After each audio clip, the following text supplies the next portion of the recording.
जय हिंद दोस्तों। आज मैथ के नंबर सिस्टम या संख्या पद्धति के कुछ क्वेश्चन को सॉल्व करेंगे। चलिए शुरू करते हैं। पहला क्वेश्चन दे के रखा है 0.9, 0.9 उसके ऊपर बार, कोमा 0.099 ओनली 9 के ऊपर बार है, लास्ट में है 0.09 दोनों के ऊपर बार है। बता रहा है इनमें से बड़ी संख्या कौन सी है। इस तरह का क्वेश्चन ज़्यादातर पूछा जाता है। तो हम लोग सबसे पहले सॉल्व करेंगे पहला को 0.9 को। 0.9 को हम लोग क्या लिखते हैं, इस पॉइंट को हटाने के लिए देखेंगे पॉइंट के बाद कितनी संख्या है। तो पॉइंट के बाद एक संख्या है, तो हम लोग लिखते हैं 9। एक के बाद उतना ही जीरो जितना पॉइंट के बाद संख्या रहता है। हो गया ये। नेक्स्ट देखते हैं 0.9 उसके ऊपर बार लगा हुआ, यानी 0.9 उसके ऊपर बार लगा हुआ। इसको किस तरह से लिखते हैं। अब देखिए पॉइंट के पहले अगर जीरो है तो उसका कोई वैल्यू नहीं रहता। अब पॉइंट और बार को हटाएंगे तो क्या लिखेंगे, सबसे पहले संख्या लिख लेते हैं। संख्या बटे में जितने संख्या के ऊपर बार लगा हुआ है उतना ही 9 बटे में लिखना पड़ता है। ऐसा नहीं कि 9 9 के ऊपर बार लगा हुआ तो बटे में 9 ही लिखेंगे। अगर मान के चलो इस जगह लिखते हैं, देखो 0.55 के ऊपर बार लगा हुआ तो भी आ जाएगा 5/9। यानी किसी भी संख्या के ऊपर अगर बार लगा हुआ है, जितने बार लगा रहेगा बटे में उतना ही 9 लिखना पड़ता है। ठीक है, दो हो गया। अब तीसरा देखते हैं 0.09 ओनली 9 के ऊपर बार लगा हुआ है, तो इसको भी लिखते हैं 0.09 बार के ऊपर 9 के ऊपर बार लगा हुआ है। तो आप देखते हैं पॉइंट के पहले जीरो को काटिए, अब 0 9 लिखिए 0 9। अब बटे में क्या लिखेंगे, लिखा 9 के ऊपर ओनली 9 के ऊपर बार लगा हुआ है तो एगो हम लोग 9 लिखेंगे। आप देखेंगे कितने संख्या के ऊपर बार लगा हुआ नहीं है, तो एक संख्या के ऊपर यानी जीरो के ऊपर बार लगा हुआ नहीं, तो उतना ही जीरो हम लोग लिखना पड़ता है। ठीक, देखिए इस जगह पर हम और एक चीज बता देते हैं, 0.09 बराबर हो जाता है 90/100, यानी 100 में ये, सॉरी, जी 9 हो, ओनली 9, 100 में ये ओनली 9 होता है। लेकिन अगर लिखा रहेगा 0.9 तो ये हो जाता है 90, यानी 100 में 90 दोनों में अंतर है। 0.09 यानी 9 होता है ओनली, और 0.9 इसका अर्थ होता है 100 में ये 90 है, तो दोनों में अंतर होना चाहिए। चलिए इसको भी काट लेते हैं। 9 और 9 काटेंगे तो कितना आ रहा है, ये 1 होगा। ठीक है, इसको काटेंगे तो कितना आ जाएगा, 1/10 हो रहा है। ठीक है, और एक बच रहा है 0.09। अब 0.9 के ऊपर बार लगा हुआ, देखिए तो इस जगह लिखेंगे 0.09 दोनों के ऊपर बार लगा हुआ है। चलिए पॉइंट के आगे जीरो का कोई वैल्यू नहीं रहता है, तो लिखेंगे संख्या 0.9 कितने संख्या के ऊपर बार लगा हुआ है, दो संख्या के ऊपर बार लगा हुआ है, तो 2 9 लिख देंगे। काटिए इसको तो ये आ जाएगा 1/11। आप देखिए सबसे बड़ी संख्या कौन सा है, 9/10 है या फिर 1 है, या 1/10 है या फिर 1/11 है। तो सबसे बड़ी संख्या 1 है इस जगह पर, यानी 0.9 उसके ऊपर बार सबसे बड़ी संख्या है इस सीरीज में। तो ऑप्शन बी इसका सही आंसर हो जाएगा। ठीक है, ऑप्शन बी इसका सही आंसर है, यानी 0.9 उसके ऊपर बार इस संख्या के समूह में सबसे बड़ी संख्या है। आशा करते हैं समझा पा रहे हैं। चलिए नेक्स्ट क्वेश्चन को देखते हैं, ये भी बहुत ही इंपॉर्टेंट है। देखिए इसमें लिखा है कि भाजक भागफल का 25 गुना है और शेषफल का 5 गुना है। यदि भागफल 16 हो तो भाज्य क्या होगा। तो इससे पहले इसको सॉल्व करने से पहले एक फॉर्मूला जान जाए, ट्रिक नहीं है फॉर्मूला है। तो हम लोग जानते हैं कि भाज्य बराबर क्या होता है। तो भाज्य बराबर होता है भाजक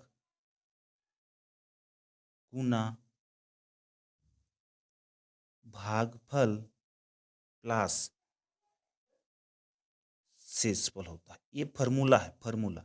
ठीक है, ये ट्रिक नहीं है, हम ट्रिक का इस्तेमाल उतना नहीं करते हैं। कॉन्सेप्ट क्लियर कीजिए, अपने आप ट्रिक बन जाता है। ठीक है, अब देखिए यहाँ क्या बता रहा है कि इसी लाइन देखते हैं, जो भाजक है भागफल का 25 गुना है, भागफल का 25 गुना है, तो हम लोग भागफल को एक्स मान लेते हैं, भागफल को एक्स मानते हैं। अगर भागफल को हम लोग एक्स मानेंगे तो भाजक क्या होगा, तो भाजक क्या होगा, तो बता रहा भाजक ना भागफल का 25 गुना है, तो भागफल x है तो भाजक कितना हो जाएगा 25x।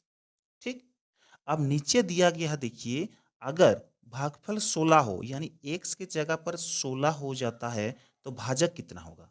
यानी x के जगह पर 16 रख दीजिए तो 25 गुना 16 तो कितना हो जाएगा ये? 400। यानी भागफल निकल गया 16, वो बता रहा क्वेश्चन, तो भाजक 400 हो जाएगा। ठीक है, ओके।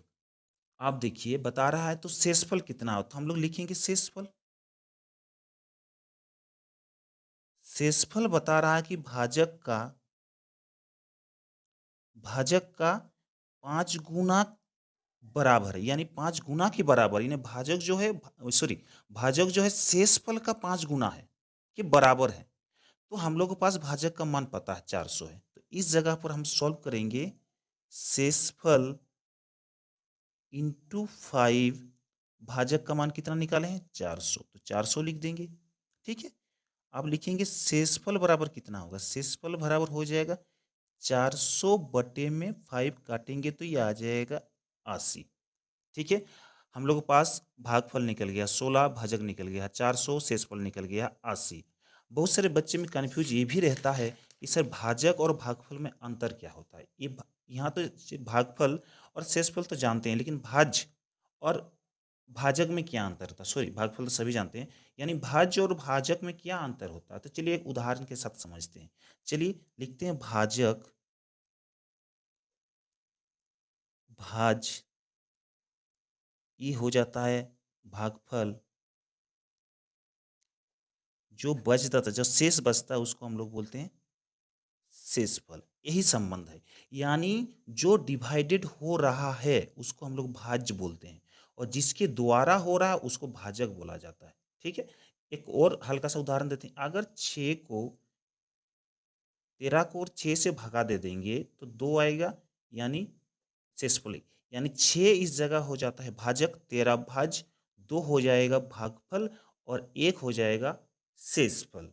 ठीक है, अब फॉर्मूला के हिसाब से इसका मान रख देंगे। भाज्य बराबर क्या बोला है देखिए, तो भाज्य बराबर हम लोग जानते हैं फॉर्मूला के हिसाब से, भाजक, भाजक कितना है 400, 400 लिख दिए, गुना है, गुना लिखिए, भागफल कितना देखे रखा, भागफल 16 प्लस शेषफल, शेषफल कितना निकाले हैं 80।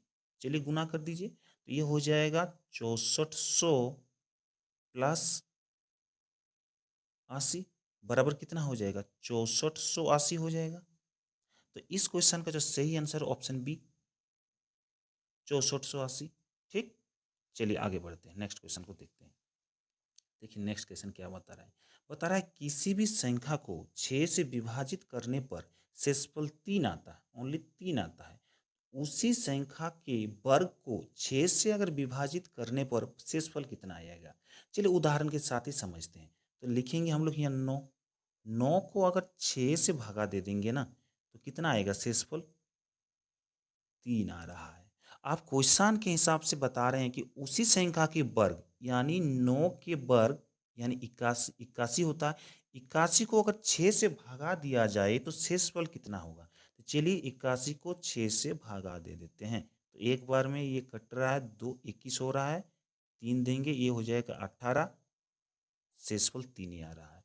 यानी किसी भी संख्या को जब किसी संख्या से भागा दिया जाता है, शेषफल जितना निकलेगा उसके वर्ग से भी भागा देने पर शेषफल उतना ही निकलता है, 6 के साथ नहीं, किसी भी संख्या के साथ।